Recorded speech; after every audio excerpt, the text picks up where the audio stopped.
같이.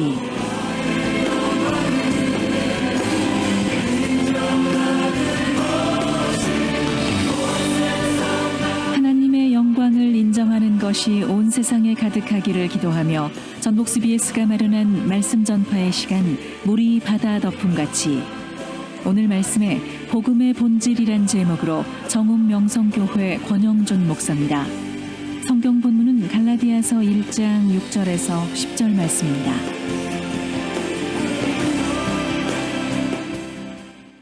여러분, 복음은 구원의 문제를 다루고 있어요. 세상의 다른 곳에 가면 들어서 감동이 되는 것도 있고 유익한 것도 너무너무 많습니다. 그런 좋은 가르침들이 널려 있어요. 근데 왜 우리가 교회에 옵니까? 왜 예배를 드립니까? 교회에서만 이 복음의 진리를 선포하고 있는 것이기 때문에 이 본질에 충실하기 위해서, 본질을 깨닫고 구원의 문제를 우리가 해결하기 위해서 교회에 오는 것 아닙니까? 복음이 어떤 것이라고 여러분 이해하고 계십니까? 설교나 또한 성경을 가르치며 질문을 해보면 반응은 그래요. 그냥 믿어요. 그거 설명할 수는 없지만 알고 있다니까요. 목사님, 묻지 말고 그냥 쭉 이야기하세요. 그런 태도로 얼굴에 나타나고 있어요. 지금 여러분들처럼. 그렇게 반응하시는 분들이 많습니다. 여러분, 이것은 분명하게 알아야 돼요. 하나님은 복음이 무엇인지를 드러내도록 오늘 우리를 이 땅에 남겨두신 거예요. 교회가 이 땅에 선포해야 될 복음이 무엇입니까? 전도한다고 하는데 그럼 전도할 때 무엇을 믿으라고, 무엇을 여러분 전하고 계시는 겁니까? 바울은 그가 교회에 보낸 편지에 이 복음을 설명하는 중요한 단어 2가지를 항상 넣어서 이야기를 했어요. 그가 신약 성경에 지금 실려있는 바울의 편지가 13개가 있습니다. 로마서에부터 시작을 해서 또 빌레몬서까지 각 서신을 보낼 때마다 바울은 이와 같은 중요한 단어를 넣어서 복음을 이해하고 설명합니다. 갈라디아서 1장 3절에 그 한 예가 있는데요. 같이 읽어보겠습니다. 우리 하나님 아버지와 주 예수 그리스도로부터 은혜와 평강이 있기를 원하노라. 아멘. 주로 이런 인사의 형태입니다. 물론 이것이 히브리적 인사와 헬라적 인사, 이것을 포함한 거다, 여러 해석이 있지만 복음을 설명하는 데 있어서도 이 2 단어가 너무너무 중요한 단어예요. 교회가 이 세상 가운데 선포할 복음이 뭐냐? 은혜와 평강이라는 겁니다. 예수 그리스도가 이 땅에 오셔서 십자가를 지시고 죽어 그리고 부활 승천하셔서 내가 구원받았습니다. 자, 이게 복음의 메시지의 핵심이기는 하나, 여러분 이 이야기를 가지고 세상 사람들에게 전해보세요. 그래서 왜 그런 끔찍한 일이 일어났대? 아마 이렇게 이해하고 끝날 겁니다. 그들이 보기 원하는 것은 뭐냐? 그 복음으로 인해서 그럼 당신은 어떤 마음으로 살아갑니까? 그럼 당신은 어떻게 삶의 내용이 바뀌었습니까? 이것을 보고 싶은 거예요.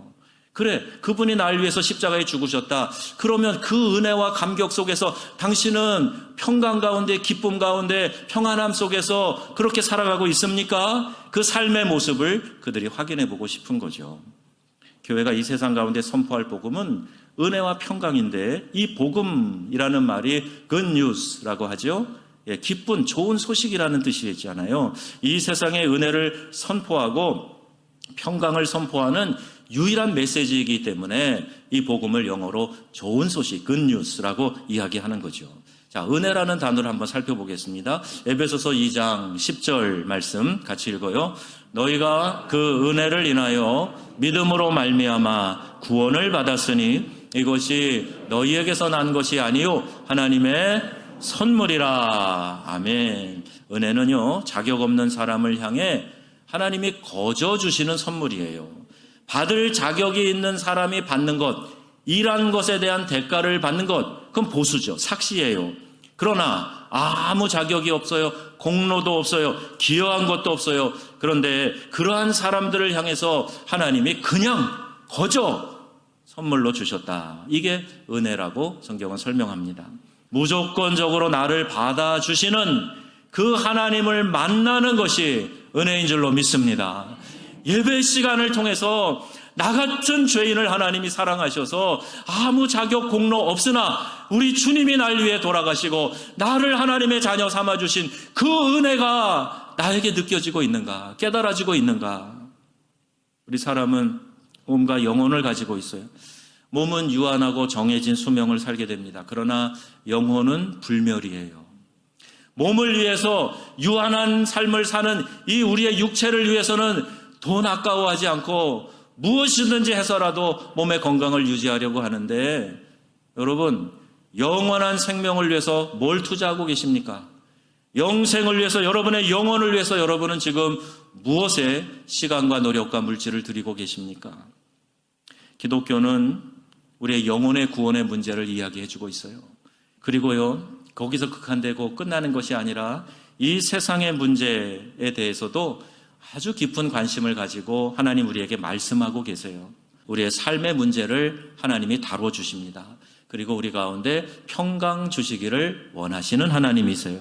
평강은 은혜를 아는 사람이 얻을 수 있는 것입니다. 세상은요, 발전한다고 믿지만 점점 사실 세상은 망가지고 있어요. 청년 실업 문제 점점 심각해지죠. 경제가 발전하면 일자리가 많아서 다 일하고 잘 먹고 잘 살 줄 알았는데 왜 실업이 이렇게 많아집니까? 우리나라가 OECD 국가에 들어가고 선진국 대역에 들어선 지 오래됐어요. 선진국이 되어도 일자리가 더 부족해지고, 지금은요, 전에는 남편 혼자 가서 일해서 가족을 다 먹여 살렸는데 지금은 아내가 같이 일해도 허덕입니다. 이게 선진국 경제의 특성이에요. 이 세상이 만들어 놓은 끊임없는 신화에 속으면 안 됩니다. 가지면 행복해진다. 가지면 행복해진다. 요새 여러분 선전 나오는 거 보세요. 이 차만 사면 인생이 막 행복해질 것 같은 그런 프레임으로 광고하지 않아요? 이 물질만, 이 물건만 사면 당신은 달라 보일 겁니다. 행복해질 겁니다. 이게 이 시대의 광고의 트렌드예요. 정말 그렇습니까? 이기면 행복해진다. 누구든지 내 경쟁자를 짓밟고라도 올라서서 이기면, 당신이 이기면 행복해진다. 정말 그렇습니까? 아니에요. 1등을 하면요, 다 이루은 것 같아서 좋지만 그러나 잠시뿐이에요. 그 다음에 또 두려워하고 긴장합니다. 또 다른 목표를 향해서 또다시 허덕이면서 살아가게 됩니다. 세상은 언제나 우리에게 살만한 세상이 온다 말하지만 그렇지 않습니다. 더 치열한 경쟁 사회가 됩니다. 그런데 복음은 우리에게 평강을 선포하고 있어요. 아무 문제가 없어서 평안하다가 아니고요, 그 문제 안에서 누리는 평강을 이야기하고 있는 거예요. 복음이 주는 은혜를 깨닫고 사는 평강을 말하고 있는 겁니다. 여러분, 이 평강 가운데 거하시기를 바랍니다. 어느 분이 그래요. 결혼이란, 그러면서 이렇게 정의를 합니다. 뭉게뭉게 일어나는 구름이 하트 모양을 이루고 그것이 핑크빛으로 바뀌는 것이 아니라 피바다를 노져 지나가는 것이 결혼 생활이다. 이렇게 이야기를 했어요. 제가 그 정의를 들을 때 깜짝 놀랐습니다. 그러나 살아보세요. 살다 보면 정말 흰 구름 뭉게뭉게 하트 모양 핑크빛 아니란 말이에요. 여러 가지 어려운 문제들이 삶에 도사리고 있기 때문에 이 세상은 나를 남들보다 더 가치 있는 자로 만들려고 발버둥 칩니다. 그러나 그렇게 한다 그래서 평강을 얻는 게 아니에요. 참 평강은 어디에 있습니까? 은혜에 부딪혀 본 사람만이 하나님이 나 같은 죄인을 어떻게 대하시는지, 나를 용서해 주신 그 하나님의 은혜가 얼마나 감격스러운지, 그리고 그 하나님을 만나본 사람만이 하나님과 사람 앞에서 평강을 얻게 되는 거예요. 아버지가 조금만 잘못해도 막 노하고 회초리 들고 화를 버럭버럭 잘 내고 뒤집어 엎는 거 잘하고 그러면요, 자녀들이 평강이 없어요. 늘 마음이 불안합니다. 부모님 원성이 조금만 높아져도 아이들이 막 숨을구멍을 찾고요, 두려워 떨고 그래요. 그런데요, 어느 날 내가 큰 잘못을 했는데도 아버지가, 어머니가 그것에 대해서 그냥 별 얘기 안 하고 다음부터 조심해, 춥지, 들어와 밥 먹어. 그러면요, 그 순간에 그냥 가슴이 뭉클해지면서 내가 다시는 이런 짓 하면 안 되겠다, 다시는 잘못해서는 안 되겠다, 이런 마음을 갖는 거죠. 그것이 은혜예요. 하나님은 우리에게 그런 은혜를 베풀어 주신 분이십니다. 이 하나님을 알아야 돼요. 이 하나님을 만나야 돼요. 그래서 나 같은 죄인을 용서해 주신 그 하나님의 은혜가 무엇인지 깨닫는 사람이 내 주변에 다른 사람을 정죄하지 않습니다. 원망 불평하지 않아요. 모든 것이 하나님의 은혜입니다. 이렇게 고백하게 되는 거예요. 그 사람이 옆에 있는 사람의 평강을 빌게 됩니다. 교회는요, 죄인들이 모이는 곳입니다. 죄인들을 위한 복음이 선포되는 곳이 교회예요. 교회에 오면 다 천사들만 있을 줄 알고 왔는데 아유, 교회 오니까 막 더 복잡하더라 이렇게 얘기하는 분은 뭘 잘 모르고 교회에 대한 이해가 좀 부족하신 분인 거예요. 목회를 하면서 마음이 상하는 순간이 한두 번이 아닙니다. 문제 없고 평안하고 원하는 대로 사람들이 변화되고 잘하고 간증을 쏟아내고 이런 곳이 교회가 아니기 때문이죠. 아마 어느 목회자나 다 비슷한 고백을 하게 될 거예요.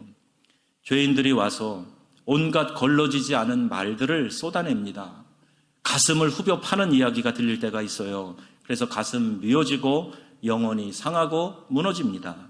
그때 골방으로 들어가 주님 앞에 눈물 흘리고 울부짖다 보면 소리 지르고 하나님 앞에 막 이렇게 투정도 하고 하다 보면 조금씩 마음이 회복되는 거예요. 여러분도 신앙생활 하다가 이와 비슷한 일들을 경험하게 될 때 사람 원망하지 마시고요. 하나님 앞에 가가지고 하나님 앞에 눈물로 기도하시면서 하나님 앞에 소리질러 답답한 마음을 가지고 나아가서 울부짖다 보면 하나님이 여러분 마음 가운데 시원함을 주시고 정리해 주시고 해결해 주실 것을 분명히 믿습니다. 안식을 해야 하는 이유도 여기 있어요. 하나님을 독대하며 깊이 하나님 앞에서 기도하며 이러한 부분에서 하나님이 채워주심을 기대하고 있기 때문이죠. 하나님이 나같이 허물 많고 어리석고 약한 것을 어떻게 대하셨는가? 어떤 은혜를 베풀어 주셨는가? 조금만 교만이 올라와도 이거 잊어버려요. 그런데 하나님이 은혜를 베풀어 주시면 깨달아집니다. 나같이 쓸모없는 것을 어떻게 대하셨는가 생각해 보면 어렵게 하는 사람, 매우 힘든 상황에서도 마음을 지킬 수 있게 되는 겁니다. 이 땅을 살면서 주님이 우리에게 주시는 복음이 열어놓은 은혜와 평강, 이것을 우리가 반드시 깨달아야 돼요. 힘들고 어그러진 이 세상에서 너무나 역설적으로 자유와 안식과 쉼과 위로가 밀려오는 이 복음의 영광, 여러분 아십니까? 이 복음의 영광, 이것을 깨닫지 못하면 믿는다는 말의 의미를 제대로 모르는 거예요. 평생 나를 위해 살던 모든 삶의 관심이 바뀌어지게 됩니다. 나의 것이라고 생각하던 것을 이웃을 위해 사용하고 싶어져요. 하나님의 기쁨이 되고 싶다, 이런 생각이 듭니다. 하나님을 드러내고 싶어서 그 은혜 안에서 감격해야 하는 거예요. 그래서 나의 시간과 물질과 에너지를 나를 위해서 쓰는 것이 아니라 이웃을 위해 쓰고 싶은 마음이 들어요. 이 삶의 우선순위가 바뀌었기 때문에 그런 거죠. 성도의 삶의 제일 중요한 변화의 핵심이 뭐냐? 바로 여기에 있어요. 아무리 내가 예배 와서 집회 와서 눈물 콧물 흘리고 마음이 짠하고 감동이 되어 돌아갔다 그래도 내 삶의 가치가 여전히 나에게만 있다면, 나의 유익을 구하는 것에만 있다면 아직 제대로 이 은혜와 평강을 깨닫지 못한 겁니다. 주님 바라보는 것 나도 바라보고 주님이 눈물 흘리시는 그곳에서 나도 함께 눈물 흘리고 공감하고 아파하는 거, 이게 제대로 은혜 받은 하나님의 사람이에요. 안타깝게도 수많은 간증을 쏟아내는 사람들 많지만 자아가 깨지고 내 중심이 무너지고 내 자신보다 이웃을 더 생각하게 되었다, 이런 고백을 찾는 것이 그리 쉽지 않습니다. 자기를 위해 쏟아붓던 관심을 이웃에게 쏟아내면서 하나님을 드러내고 싶어하는, 하나님을 닮아가고 싶어하고 하나님이 그렇게 사랑하고 관심을 가지시는 그 이웃에게 관심을 기울이는 성도들 만나는 일이 그렇게 쉬운 일이 아니에요. 제가 바라기는요, 우리 교회가 그와 같은 일에 앞장서는 교회가 되기를 소원합니다. 사람들은 교회가 얼마나 좋은 일을 하고 있는지 모르기 때문에 교회의 선행을 알려야 된다는 이야기를 하기도 해요. 그런데 여러분, 교회는요, 세상의 지지를 받아서 영향력을 드러냈던 적이 없습니다. 세상이 지지해주고 교회 나오는 게 이익이 됐을 때는 숫자는 늘어났는지 몰라도, 건물은 크게 세워졌는지 몰라도, 그러나 오히려 교회는요 더 약해졌어요. 오히려 교회는 내적으로 더 부패하고 어려움을 겪었습니다. 교회는 언제나 핍박 가운데 있었던 거예요. 가장 강성했던 교회의 핍박 가운데 가장 건강하고 강성한 교회들이 세워졌습니다. 모양만 갖추었다고, 신용만 한다고 건강한 교회가 되는 게 아니에요. 복음에 알맹이가 빠져 있고 형식만 붙들고 그렇게 믿음 생활하면 그건 종교인에 불과한 겁니다. 오늘날 교회가 손가락질 받는 이유는 단 하나예요. 껍데기만 붙잡고 있기 때문에, 종교 생활하기 때문에, 복음을 드러내지 않기 때문에 그와 같은 이야기를 듣게 되는 겁니다. 내가 뭘 믿고 있는지 이 땅에 분명히 밝힐 필요가 있어요. 우리 속에 복음의 은혜가 만들어내는 변화가 필요합니다. 내 심령이 변하고 내 말이 변하고 내 삶의 자세가 변해서 주변의 사람들이 야, 저게 예수 믿는 거구나. 저게 그들이 말하는 복음이로구나. 뭐 예수라는 분이 돌아가셨다 어쩌다 하는데 그래서 저들이 저렇게 변화되었구나. 이걸 보기 원하는 겁니다. 이웃에게 관심을 갖고 하나님 중심으로 변화된 삶을 모두가 살아가시기를 주님의 이름으로 축원합니다.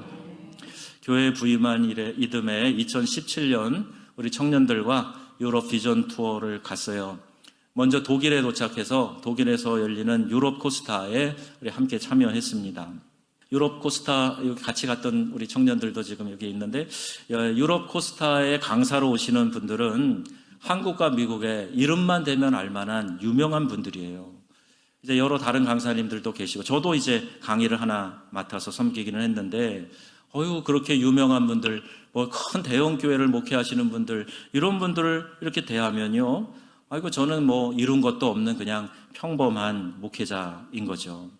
그런데 그 중에 어떤 분이, 강사 중에 한 분이 아주 진솔한 고백을 하셨는데, 그 고백이 제 마음에 확 파고 들어왔어요.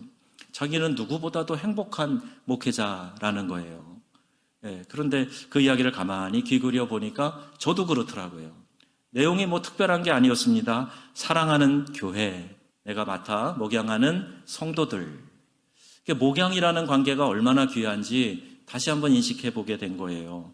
유명한 분들은 많습니다. 인터넷으로, TV 채널들로 볼 수 있는 분들은 많아요. 그러나 목양의 관계는 이런 겁니다. 내가 그를 알고 그도 나를 아는 거예요. 제가 장례식에 가면 처음 입을 떼는 이야기가 뭐냐 하면 그분과 저와의 관계예요. 어떻게 이분을 제가 이해하고 있고 어떤 에피소드가 있었고 어떤 말씀을 제가 들었는지, 교제 가운데 어떤 일들이 있었는지를 먼저 이야기합니다. 그게 목양의 관계에서만 찾을 수 있는 것이기 때문이죠. 그리고 그리스도께서 나같이 자격 없는 자에게 얼마나 부요한 하나님의 복을 주셨는가, 얼마나 귀한 책임을 맡기셨는가, 이것을 생각하면 그 숫자에 상관없이 정말 귀한 일이고 나는 행복한 목회자다 하는 생각을 하게 되는 거죠. 내가 무슨 꿈을 이루어야 될 꿈이 있다, 그 목표를 향해서 전진해야 된다, 그런 생각하지 않습니다. 주님이 부르실 때까지 주님을 위해서, 이웃을 위해 살아가다가 주님 부르실 때 어떤 미련도 남기지 않고 주님 앞에 가서 서는 거예요. 그리고 기대하는 것이 있다면 잘했다, 착하고 충성된 종아, 이 한마디 듣고 싶은 겁니다. 여러분 어떠세요? 여러분 뭘 이 땅에서 그렇게 많이 이루고 싶으세요? 하나님 앞에 설 때 여러분 부끄럽지 않게 서서 주님이 여러분에게 아무개야, 아무개 장로야, 아무개 권사야, 아무개 집사야, 잘했다, 착하고 충성된 종아. 그리고 우리 주님이 안아주시고 또 힘든 분들은 눈물 닦아주시고 위로해 주시고 귀한 상급 주시면 더 감사하지 않겠어요? 여러분, 우리 모두가 이 목표를 위해서 살아갈 수 있기를 바랍니다. 혹시 지나다가 전에는 그랬는데 지금 조금 삐딱해서 이 목표의 방향을 이탈해 있다면 빨리 되찾아야 돼요. 나를 복되게 하지 않고 하나님과 이웃의 유익을 위해서라면, 주님의 몸된 이 교회가 건강하게 세워지는 그 목적 하나라면 만족합니다. 제가 생각하는 성공은 여기에 있어요. 여러분의 삶은 어디에 있습니까? 여러분 은혜를 아십니까? 그 은혜를 발견한 이후에 하나님께로부터 오는 평안을, 안식을 누리며 살아가고 계십니까? 그 은혜와 평강이 가져다 준 삶의 우선순위에 대해서 여러분의 삶이 재조정되고 있습니까? 많은 사람들이 여유가 생기면 하나님 섬기고 이웃 섬기고 선교하겠다 그래요. 그런데요, 제가 30여 년 목회하면서 보니까 부자가 하는 게 아니더라고요. 어려운 사람들이 오히려 더 제가 볼 때도 안타까운데, 근데 거기에서 하나님 섬기는 일로 시간으로 물질로 쪼개서 그렇게 이웃을 섬기고 선교하고 그런 분들 많이 봤습니다. 우리 모두가 다 세상에서 1등 할 수 없죠. 1등은 한 명이니까. 그러나 이런 자격과 조건이 지배하는 이 세상에 은혜가 무엇인가 하는 것을 알려주는 일은 우리 모두가 할 수 있는 일이라고 믿습니다. 여러분, 이게 은혜입니다. 이게 은혜 받은 사람이 사는 삶의 모습입니다. 라고 우리가 얼마든지 보여줄 수가 있지요. 하나님을 영화롭게 하고 존귀하게 하는 것, 이 모든 우리의 삶의 목표가 되고 이유가 될 수 있기를 소망합니다. 은혜를 다시 한번 생각해 보세요. 그 은혜를 내가 누리고 있는가 한번 생각해 보세요. 그리고 그 은혜가 평안과 안식을 만들어내고 있습니까? 교회만 오면, 찬양만 드리면, 말씀만 들으면 마음이 편안해지고 내가 그 가운데 안식을 누리고 있는가? 정말 나의 삶의 우선순위가 바뀌어 있는가? 우리의 마음을 열어서 주님 앞에 함께 기도하며 이것을 추구해 나가야 하는 거예요. 은혜와 평강은 절대로 종교적인 개념이 아닙니다. 병들고 어그러진 세상을 치료하는 하나님의 방법이에요. 이 어그러진 세상에 가장 어그러진 게 나 자신이라는 걸 알아야 돼요. 새 시대를 만들어 가겠다는 제사장적 소명을 가지고 내 자신의 삶을 거룩한 삶으로 결단해야 돼요. 나 자신은 한없이 약하고 부족합니다. 이제부터 너의 힘으로 살지 말고 나와 곱하기 하자. 우리 주님은 우리를 그렇게 부르시는 거예요. 내 자신은 1도 변변이 안 돼요. 그러나 이게 내 자신은 0.001이라고 해도 하나님이 무한대이시기 때문에 그 하나님과 곱하기 하면 내가 무한대가 되는 거예요. 자기의 연약함만 묵상하지 마시고 무한대이신 하나님과 곱셈하는 여러분 되시기를 바랍니다. 나의 신앙생활의 본질이 무엇인가요? 여러분, 하나님 만나셨습니까? 그렇다면 은혜와 평강을 소유한 사람이다 하는 것 여러분 믿으시기를 바랍니다. 자기 중심성이 무너지고 하나님의 뜻을 따라 살고 나보다 남을 더 중요하게 여기는 것, 이것이 하나님 만난 신앙인의 삶인 것입니다. 복음의 본질을 깨달았기에 구주 안에 있는 은혜와 평강을 누리며 예수 믿는 아름다운 삶을 살아가시는 우리 귀한 성도님들이 다 되시기를 우리 주 예수님의 이름으로 축원합니다. 아멘.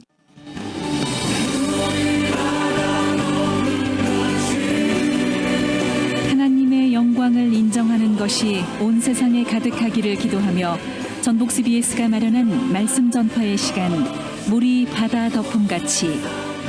오늘 말씀에 정읍 명성교회 권형준 목사였습니다.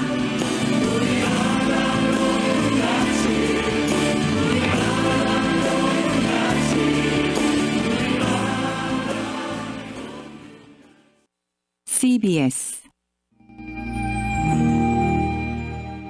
상대방을 세뇌시켜 가해자의 뜻대로 다룬다는 의미의 가스라이팅이란 말이 근래에 많이 회자됩니다.